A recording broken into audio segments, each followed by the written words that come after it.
In the name of God, the compassionate, the merciful, Ambassador Schinger, Minister van der Klaar, ladies and gentlemen, let me first deal with context. We are confronting the fifth wave of political violence in a symmetric war in 140 years. Anarchism was the first wave. National self-determination was the second wave. New left in Japan, Europe, and the United States was the third wave. Jihad against the Soviet Union and struggle in Sri Lanka started the fourth wave. The post-9/11 terrorism constitutes the fifth wave. A narrative combining epistemology, history, and teleology, matched by utilization of the information technology of the fourth industrial revolution, is translated into a distinct ecology, morphology, and pathology of violence. Our knowledge and response are both fragmented, as we are struggling between naming the phenomena, knowing it, and having an action plan on the basis of an aligned strategy to disrupt, overcome, and destroy the fifth wave of terrorism. Symptoms are often addressed, causes are rarely confronted. Voices of analysis are not followed, and there is no common framework. Without a common framework on intelligence that drives use of force, we keep repeating mistakes. While the enemy learns fast, we are slow to adapting. From seeking ungoverned spaces, the aim of this fifth wave is to establish territories of terror. My second point is on dimensions and drivers of conflict. I'm focusing here on Afghanistan as an illustration. Oftentimes, the war is described as a civil war. It is not. First, we have a regional and global conflict. Every country in the region has been exporting its misfits to us. China, Russia, the Stans, particularly Pakistan and others. Second is Daesh. When we warned against Daesh, particularly in this conference last year, it was greeted as a way that I wanted to attract attention to Afghanistan. Today, I hope nobody is in denial. Third, Al-Qaeda. Al-Qaeda is not finished. At the time when we focused on Daesh's threat, I hope to God I'm wrong, Al-Qaeda is regrouped. And now we need to deal with a renewed Al-Qaeda threat. The Tehreek of Taliban of Pakistan, the Haqqani networks, and others are common threats. But what's the platform? The criminal economy provides the common platform for all these movements. Narcotics and refugees, smuggling are part of the same network. And unless we focus on the soft belly of globalization, which is the $1.7 trillion of criminal economy, we will be addressing only part of the problem, not all of it. There's the additional problem. State sponsorship of malign non-state actors continues. Worse, some states behave like non-state actors, and this is, of course, driven by the failure to agree and act on rules of the game. All of this combines to have a displacement effect. When we address the problem in one part, it results in displacement of the phenomena in the other.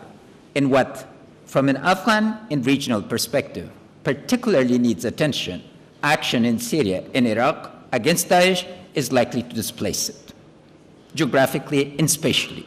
So we need to define the boundaries of this ecology carefully, otherwise we will be missing a significant part of the solution.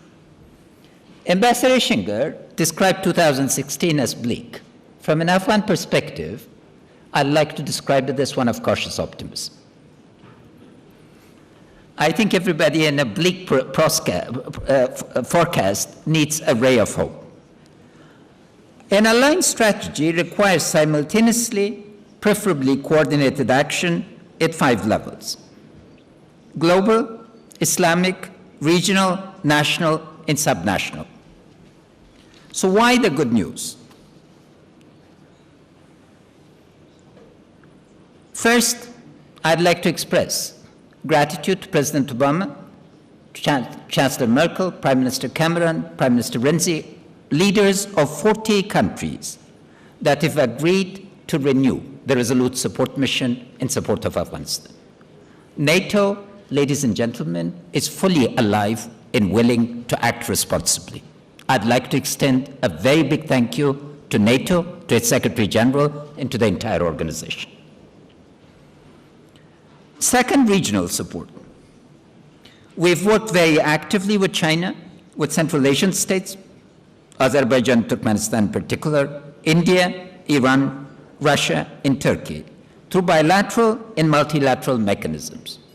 We're in the process of creating an emerging consensus that a stable Afghanistan that can tackle the actors and drivers of instability is in everybody's benefit. This requires continuous work. And because of that, bilateral, trilateral, and multilateral mechanisms all need to be supported. But key to this is the country that wants this has to take ownership of the process and not just wait that others act on goodwill. On the Islamic dimension, the Mecca Declaration against terrorism is a very, very significant development. For the first time, Muslim scholars on confronting the problem, naming it, and simultaneously exposing the fundamental weaknesses of governance. I hope that this declaration is matched with coherent action and coordination. What is fundamental from an Islamic perspective is who claims to speak for the Islamic civilization, culture, and history. Islamic civilization is a grand synthesis.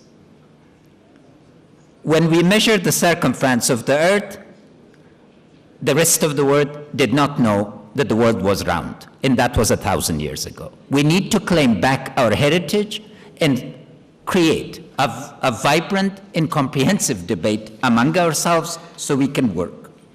The other dimension is national. In here, our emphasis is, first of all, to acknowledge our problems. The fourth, a country that has inherited the mantle of being, the dishonor of being among the 10th most corrupt countries, does not have the right to speak for itself unless it addresses its fundamental corruption. A country that has 41% of its people living below poverty must bear the shame. A country that cannot empower its women, youth, and the poor must bear responsibility for addressing the fundamentals. So as a result, we need to get politics right. It is the politics of empowerment. It's the politics of creating citizens and turning the state into an instrument for the realization of the rights and obligations of the citizens. We're working a compact with our citizens and are in the process, a very difficult process, no doubt, of turning the state into an instrument of realization of the hopes and aspirations of our citizens. Second is mobilizing for security. Security is not about use of force alone. Every problem is not a nail to be hit with a hammer. A multidimensional approach where we take governance, and that's where subnational issues come to the front. I'm delighted that we've pioneered, for the first time in a couple of 100 years, a balance between our governors and cabinets, and created written compacts with every single province so I can preside over mechanisms of delivery. But on Daesh, again, we're very grateful and proud that our partners have agreed now to target Daesh like Al-Qaeda. In the last month, we've silenced the voice of Daesh to its radio in one of the remotest mountains of Afghanistan. They are on the run. They have lost 150 people, but what makes us particularly hopeful, 750 retired Afghan army officers, all commandos enlisted in a single day to take on Daesh. Their atrocities, if brought back, a reversal at the level of narrative that now is resulted in significant mobilization in eastern Afghanistan, and that's the key. When people mobilize to tackle terror, it's a very different approach than when guns alone are used. When people ask for simultaneous use of air power with ground mobilization and a will to push them out, that's the key to success. Equally, because we've been speaking about refugees and the minister named us, pull and push factors both need to be addressed. A country with 41% rate of poverty forced into a significant recession bordering on a depression and networked globally will produce refugees. We must analyze the root causes and create the conditions for stability. The current economic recipes of global institutions for fragile states are not working. If Europe does not want refugees, it has to create the conditions for getting commodities and value chains and linkages. Our people don't want to move, but we need to create the opportunities. And it must be on the basis of a just society where foreign assistance is used to create opportunities and not enrich a few. And this is key to the public. Because of this, the public must be put first. Because what makes us trust in the future, first, is our resilience. We have coped with the earlier waves of violence.